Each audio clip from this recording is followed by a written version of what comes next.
what we say. Carl Sandburg says, look out how you use proud words.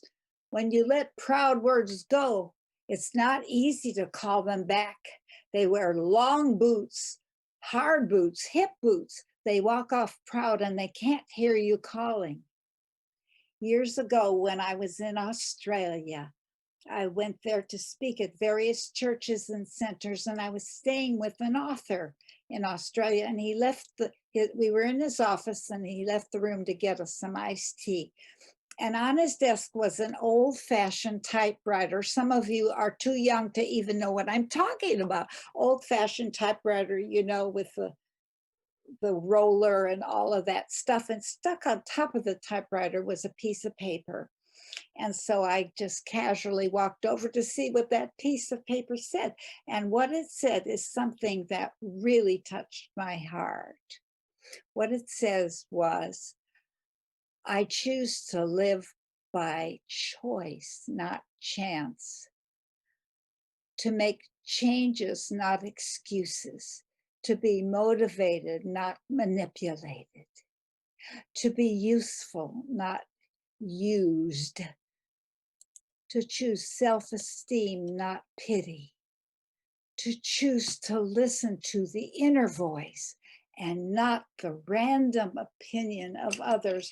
I just have to give that a, because wow, I've been living by that for so many years after that, because you see, we're all on the path of life. My path might be different from your path. Your path might be different from his path or her path or their path, but we're all on the path of life. We travel on it.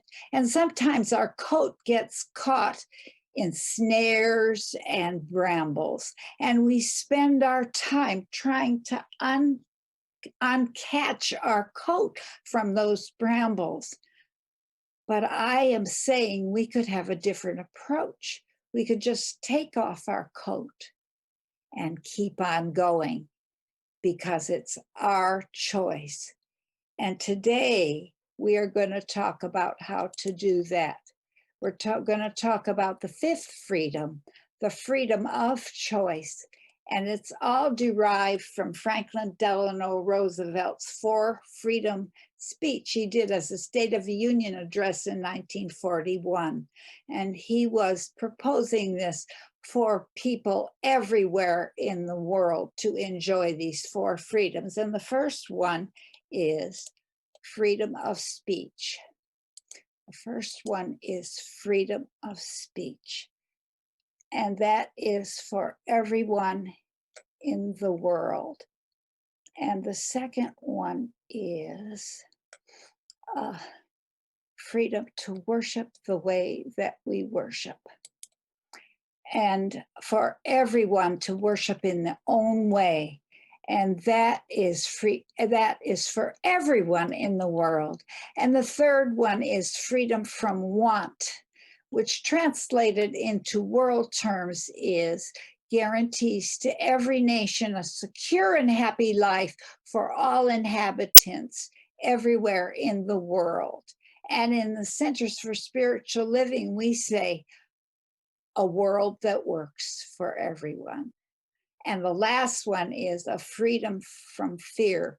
The only thing we have to fear, he says, is fear itself. And the last one, which we are now contributing, is freedom of choice. And Ernest Holmes tells us a lot of things, but what he says today is we cannot lead a choiceless life. Every day, every moment, every second, there is a choice.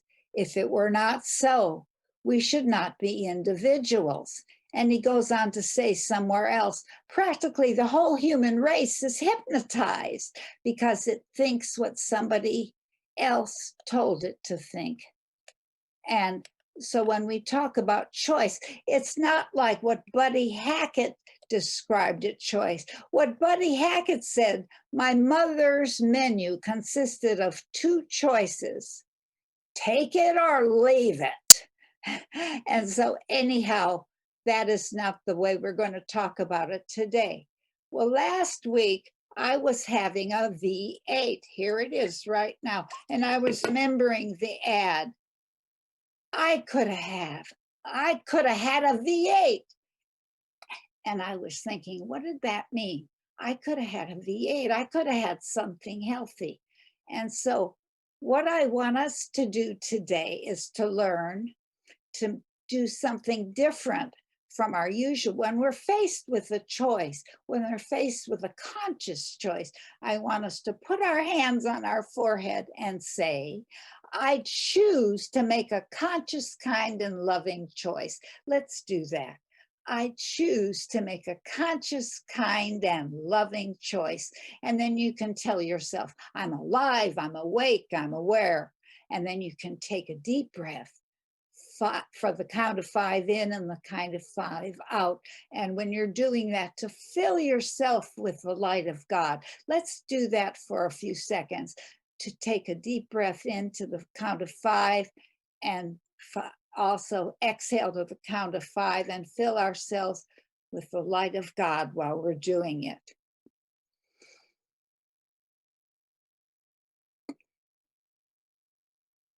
And then we're repeating, I choose to make a conscious, kind, and loving choice, and go into the silence for a few moments and just be there and listen lowly to what the silence is telling you. And that's what God is talking to you. You can choose to make a conscious, kind, and loving choice. Richard Carlson tells us, choose being kind over being right. And you'll be right every time. And you've also heard that old saw, would you rather be right or happy? Choose being kind over being right, and you'll be right every time. For example, if you're upset or angry, how do you talk to other people? And I want you to think about, instead of yelling or raising your voice, I want you to talk about it just like you would say if you're sitting at the table with other people. Please pass the salt. Keep your voice on that level. Please pass the salt. I was really upset when you told me so and so, because that other people will be able to listen to that. It sounds like a little thing, a small thing, but there's nothing small in the universe. There's nothing small at all in the universe. What difference do my choices make? Do my words make? Do my actions make a universe of difference? In fact, I was just told by someone recently, when he was a kid, his mother used to make his lunch every day. And inside his lunch, there was always a little note. And it said some things like, I love you, or you're wonderful. A little note inside of his lunch every day from his mother. It seems like a little thing, but he remembered it as the most loving thing he's ever experienced in his whole life. So we can do a little thing and it will really perpetuate love. If you want to be happy, make someone else happy. It sounds like a song. If you want to find the right person with your life, be the right person. And you've heard this one before. If you want to change, if you want there to be a change in the world, be the change you want to see. Where have we heard that before?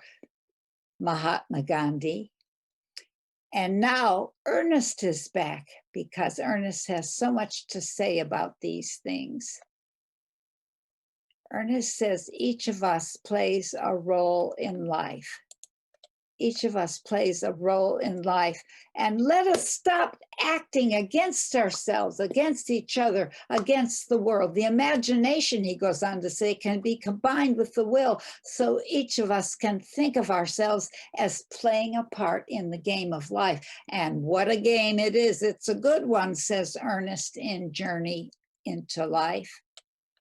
An act of kindness can take any form, many forms: a thought, a deed, an attitude, a word. When the law of circulation is retarded, when it's blocked up, one of the main things about it is that everything is blocked up. So if we don't circulate, guess what? We'll die. If we don't circulate air or whatever, we're going to die. And I want to tell you some things about my daughter, Rainbow Shalom. I'm sure you've heard about her before, but she's been one of my greatest teachers. And I think she was born with the abundance gene. She really understood that from being a little girl. When she was younger and we go for a walk, she would throw coins on the sidewalk. And I'd say, why are you doing that? And she said, oh, I just know people would be so thrilled to find them. And one day in Austin, we were in a restaurant and her bill for a cup of tea and a small snack was $2. So she took out a $10 bill and she put it on the table. And I said, aren't you going to wait for your change? And she said, table servers in Austin get $2.53 an hour, and they have to raise their families on that. And so that was the end of the conversation. I think it's gone up. It's now probably $4 or something an hour. I choose to make a conscious choice, a conscious, kind, and loving choice. And Rainbow Shalom has been doing that all her life. My friend Kathleen, Reverend Kathleen Gear, has been in corporate. She's a religious science minister, but she's in corporate world all of her life. 21 years she spent in AT&T.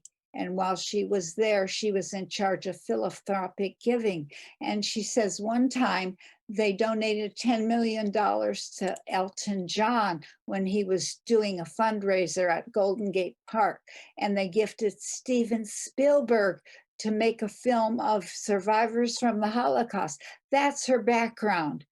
And so she has recently been furloughed in the Abaxis Corporation, where she has spent 10 years. And so she found herself in the world of being unemployed. And so people say, what are you going to do? And what she says, I'm going to wait. I'm going to just wait until I am guided, because Kathleen talks to God all of her life. She just has a oneness with God. And so she made a choice that this time, when I actually look for a position, I am going to be myself. I'm not going to absolutely try to be something on the interview that I think they're going to hire. So last week, she accepted a newly created position with the city of San Jose, California, which is the 10th largest city in the US, in the Department of Housing.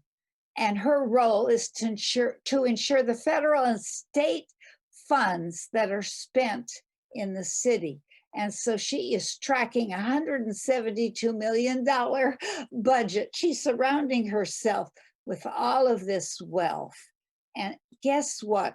She can do it online. She can do it virtually from her two homes, one in Northern California, Union City, and one in Indio, California, down in the desert in California.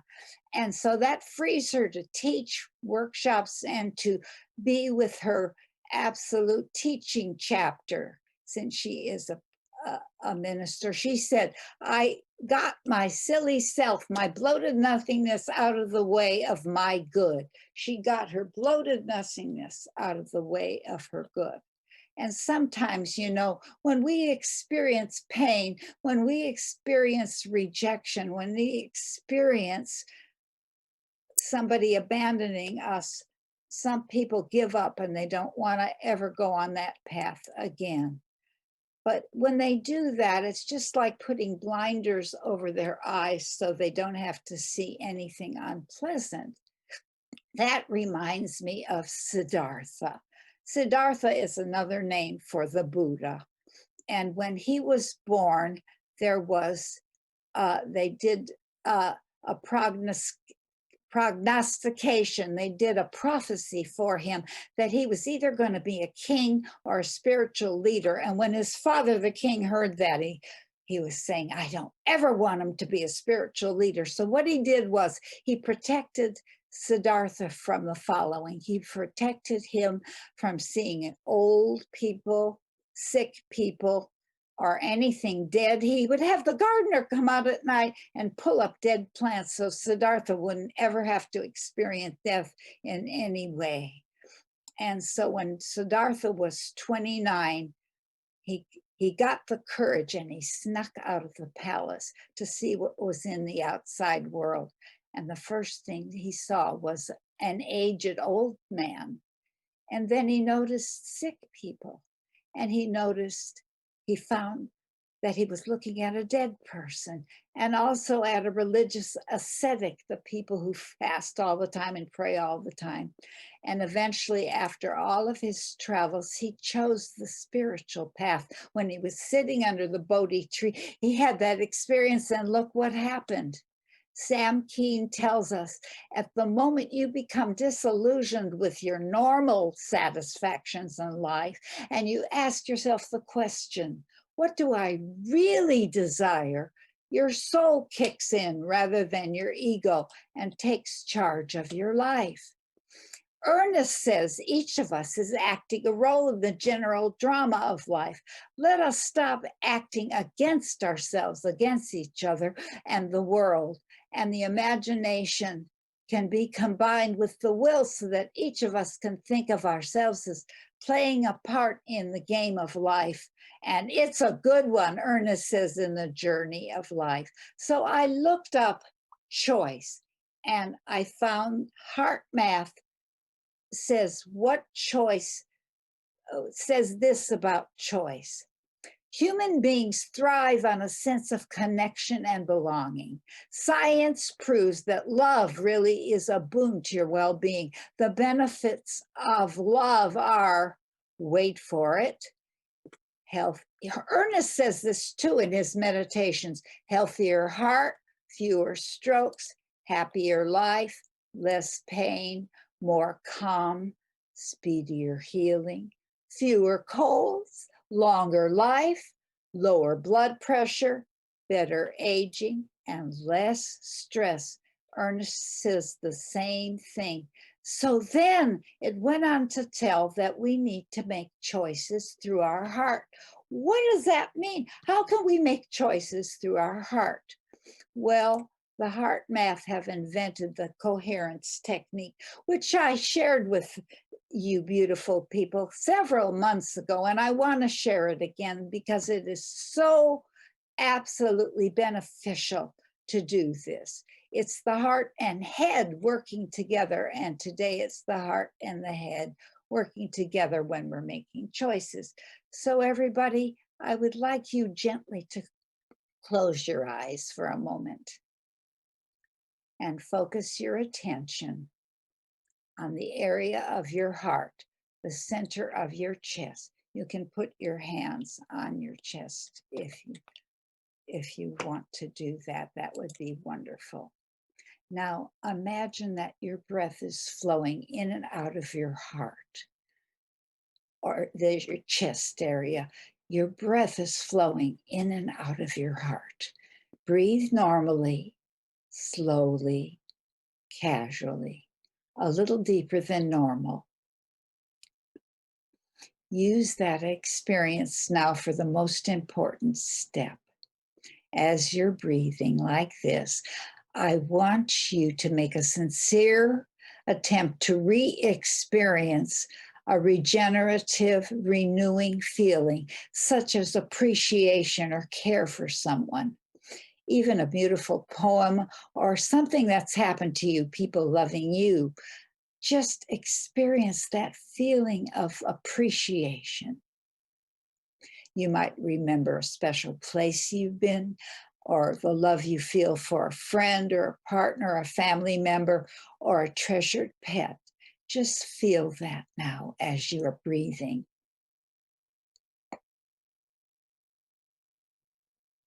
Feel that genuine feeling of love and appreciation. Breathe slower than usual. And it is so wonderful to feel that love. And now take a deep breath. And slowly wiggle your fingers and your toes. And open your eyes and be here now. You can actually use this when you're making a choice. You can use it when you feel a lack of energy. You can use it, no matter how subtle, you can use it anytime, anywhere. And I just want to share with you briefly that last week, our teacher, Reverend Kathy Ann Lewis, put us on a guided ministry. She put us on a guided meditations where we actually went back over our life very briefly to high school, to junior high, to grammar school, to even when we were a toddler. And we briefly touched it, and she took us to the pre-birth place where we were before we were born. And we were surrounded by all kinds of souls that love us. And we actually decided that I was going to incarnate. I made a choice that I wanted to incarnate. And all these people around me asked me, why do you want to incarnate on earth? And I said, I want to incarnate to heal the sick with my God love. I want to incarnate to light up the world with my God love. I want to inspire others to be their God selves, to live with their God love. And then she gently brought us back and we wrote down these purposes. And I just want to tell you that ever since then, everything I'm doing is relating to the purposes why I incarnated. And Edgar Casey tells us that the purpose each of us incarnated is that we are to be a light to others. I choose to make a conscious, kind, and loving choice. You can be anyone you want to be. If you want to live healthier, you can do it. If you want to learn a new skill, you can do it. If you want to change your life, know that you can. There are very few things in this world that you cannot do, yet there are trillions of things that you can do. Any habit can be changed. You have the power to make that happen. The sky is the limit. So now, in conclusion, don't you love it? In conclusion, I want to share with you a couple of poems that amplify. You can be anything you want to be. You can be anybody you want to be. You can love whomever you will. You can travel any country where your heart leads and know I will love you still. You can live by yourself. You can gather friends round. You can choose one special one. And the only measure of your words and your deeds will be the love you leave behind when you're gone. And now I would love to share Invictus with you by W.E. Henley. I would like to just share the end of Invictus with you when he says, beyond this place of wrath and tears looms but the horror of the shade. And yet the menace of the years finds and shall find me unafraid. It matters not how straight the gate, how charged with punishment the scroll.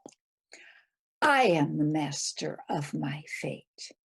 I am the captain of my soul. And you can choose to be the master of your fate. You can choose to be the captain of your soul. I choose to make a conscious, kind, and loving choice. Won't you join me in treatment?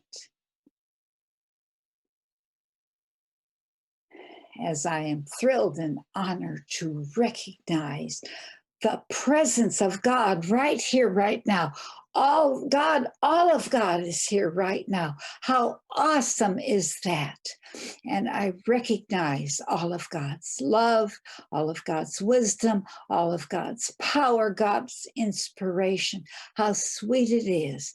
And what I know is that my life is an expression of this as I speak my word. I speak my word because in the beginning was the Word, and the Word was with God, and the Word was God. So I speak my word now for everyone, knowing that all of our lives are so fulfilling.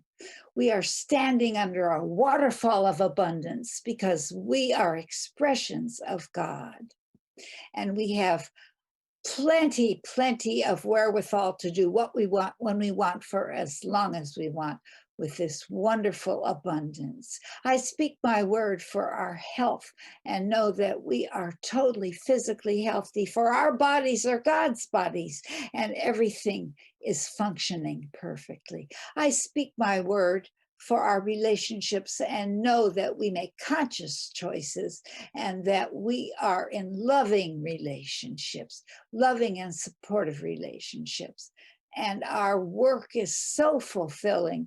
We are absolutely doing what we are talented and gifted to do. I speak my word for the Austin Center of Spiritual Living and know that it is thriving. It presents, oh, such wonderful opportunities of spiritual togetherness and growth. How sweet it is. And I speak my word for everyone in the world. Know that all of their lives are healthy, whole, and perfect and wonderful.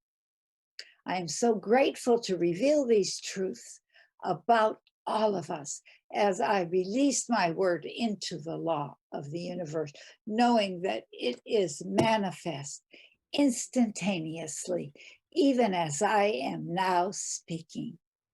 And so it is. Amen and amen.